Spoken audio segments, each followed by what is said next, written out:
Chapter 7 An Important Message. Parents, teachers, librarians, are you tired of seeing so much graphic violence in children's books? This can be very harmful and it sets a bad example for kids. On the next two pages, in a scene of graphic violence, if you don't like graphic violence, hide your eyes. Young children should not be allowed to see these horrible images. Asterisk. Don't turn the page. Don't do it. Oh no, you're turning the page.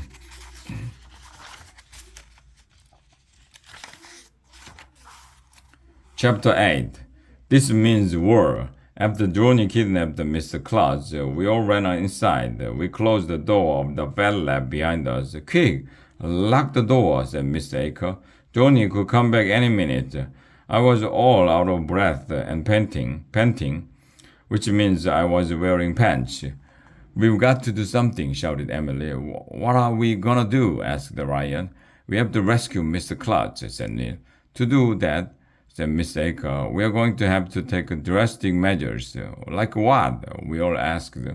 The only thing we can do, said Miss Aker, we are going to have to destroy Droney. Gasped. We all gasped. We had to work so hard to make Droney. It would be a shame to destroy it. But Mr. Aker was right. There was no choice. Suddenly, we heard a knock at the door of the bed lab. Don't open that door, I shouted. Why not? Asked Andrea. In scary movies, I explained, whenever there's a knock on a door and they open it, some maniac comes in. Droney might be hovering right outside the door. That's ridiculous, Arlo, said Andrea. There's no maniac on the other side of the door, right, Miss Aker? Miss Aker went over and opened the door slowly, and you'll never believe in 1,100,000 years who was standing there. I'm not going to tell you. Okay, I'll tell you. It was Officer Spence, our school security guard. Officer Spence, we all shouted. We are so glad that you're here, said Miss Aker. Duty calls, said Officer Spence. Me and the guys started giggling because Officer Spence said duty, which sounds just like duty. Even though they're spelled differently, asterisk, it's fine to say duty, but we are not supposed to say duty. Nobody knows why. Officer Spence will know what to do, said Andrea. He's a trained policeman. What's the problem? Asked Officer Spence. We made a robot drone that shoots marshmallows, explained Mr. Aker. It kidnapped Mr. Klutz and took him away. The drone says it is a principle for life, and it wants to take over the world. Said Officer Spence, as if this sort of thing happened all the time. That's the problem with the robot drones. They always want to take over the world. I guess that's the first rule of robot drones. What should we do? Asked Alexia. Well, said Officer Spence, the only way to stop a bad guy shooting marshmallows is with a good guy shooting marshmallows. We are makers, right? Said Miss Aker. We can make marshmallow shooters. It's easy. We need to make as many as we can and as quickly as we can before Droney comes back. Yeah, we all shouted. Miss Aker had a big box filled with a PVC pipe. Those plastic tubes that plumbers use on sinks. She showed us how to cut the PVC pipe and tape the pieces together to make a cool-looking marshmallow shooter. Everybody pitched in, and we rushed to make a marshmallow shooter for each of us. This means war, I said as I put my PVC pipe together. I don't approve of violence, Andrea said, but these desperate times call for desperate measures. What do you have against the violence?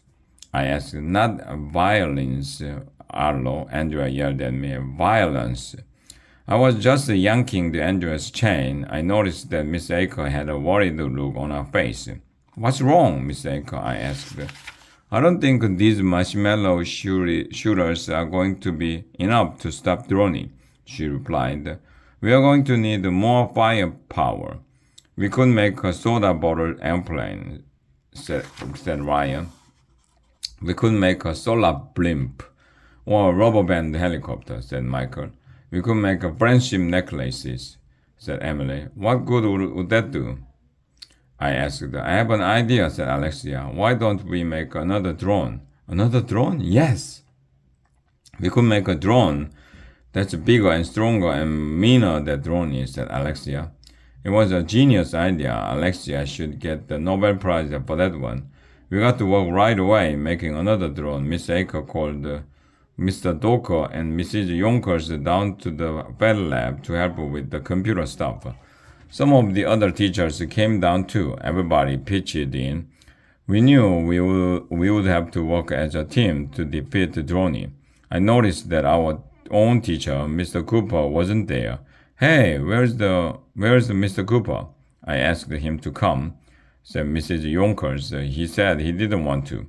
I think Mr. Cooper is in a bad mood, said Andrea, because we're always working in the bad lab and we never finish our math lesson. We all worked really hard on the new drone.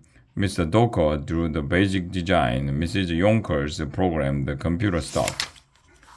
Can we make the new drone more modest than Droney? Asked Andrea. Yeah, Droney was kind of conceited, said Neil. Good idea, said Miss Aker. Mrs. Yonkers agreed. Instead of downloading the entire internet into the new drone, she only put in the good parts.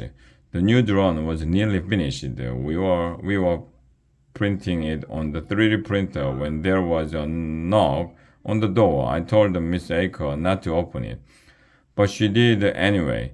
And you'll never believe who was standing there. I'm not going to tell you. Okay, I'll tell you. It was a bunch of PTA moms, and they were holding plates filled with homemade brownies and peanut butter and jelly sandwiches. Thank you, said Miss Aker. She gathered us all around her as we ate the brownies and peanut butter and jelly sandwiches. This was your finest hour, she said. Never in the field of human conflict was so much owed by so many to so few.